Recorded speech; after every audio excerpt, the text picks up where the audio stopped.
Hello, friends and relatives, wherever you are in the world. Good afternoon from Auckland, New Zealand. After 8 days of absence, it's good to be back again for another Bible reading. And we carry on the book of Proverbs, and I'm going to read Proverbs chapter 9 and 10. So I start from Proverbs 9 verses 1 to 18. We start. Wisdom has built her house. She has hewn out her 7 pillars. She has slaughtered her meat. She has mixed her wine. She has also furnished her table.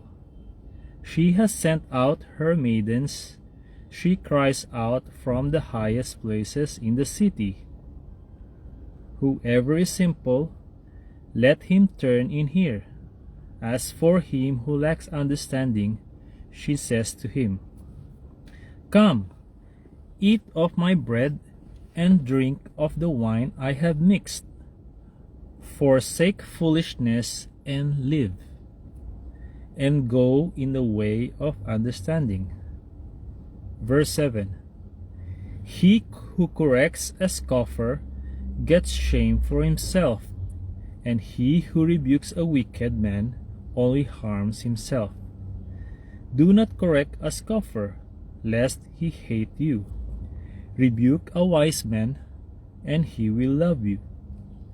Give instruction to a wise man, and he will be still wiser. Teach a just man, and he will increase in learning. Verse 10. The fear of the Lord is the beginning of wisdom, and the knowledge of the Holy One is understanding. Verse 11. For by me your days will be multiplied, and years of life will be added to you.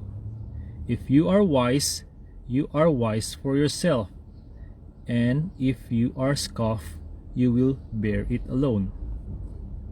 A foolish woman is clamorous.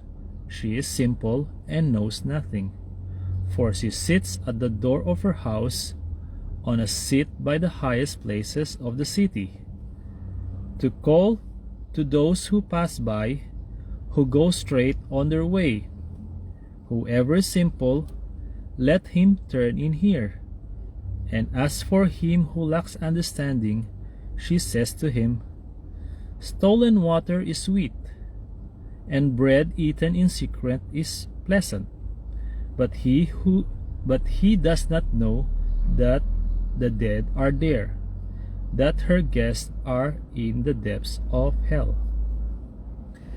So we carry on with chapter 10, verses 1 to 32. A wise man makes a glad father, but a foolish son is the grief of his mother. Treasures of wickedness profit nothing, but righteousness delivers from death. The Lord will not allow the righteous soul to famish, but he casts away the desire of the wicked. He who has a slack hand becomes poor, but the hand of a diligent makes rich. He who gathers in summer is a wise son. He who sleeps in harvest is a son who causes shame. Blessings are on the head of the righteous, but violence covers the mouth of the wicked. The memory of the righteous is blessed, but the name of the wicked will rot. The wise in heart will receive commands, but a prating fool will fall. He who walks with integrity walks securely, but he who perverts his ways will become known. He who winks with the eye causes trouble, but a prating fool will fail. The mouth of the righteous is a well of life, but violence covers the mouth of the wicked. Hatred stirs up strife, but love covers all sins. Wisdom is found on the lips of him who has understanding, but a rod is for the back of him who is devoid of understanding. Wise people store up knowledge, but the mouth of the foolish is near destruction. The rich man's wealth is his strong city. The destruction of the poor is their poverty. The labor of the righteous leads to life, the wages of the wicked to sin. He who keeps instruction is in the way of life, but he who refuses correction goes astray. Whoever hides hatred has lying lips, and whoever spreads slander is a fool. In the multitude of words, sin is not lacking, but he who restrains his lips is wise. The tongue of the righteous is choice silver, the heart of the wicked is worth little. The lips of the righteous feed many, but fools die for lack of wisdom.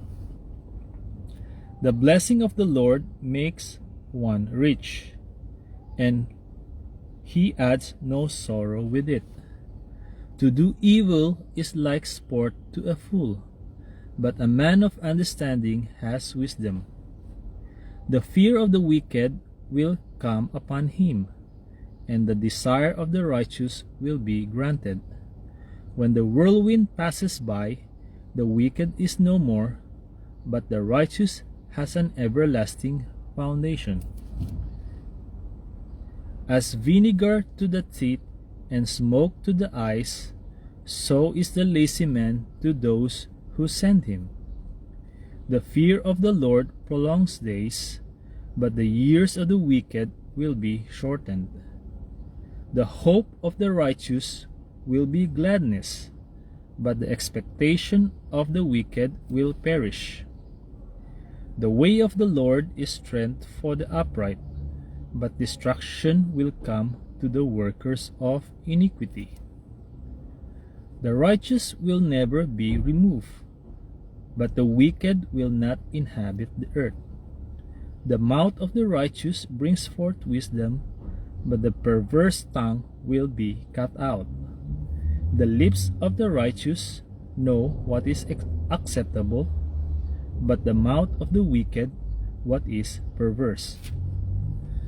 Okay, friends and relatives, that's all for now. To God be the glory, honor, and praise. See you on my next Bible reading. Bye-bye.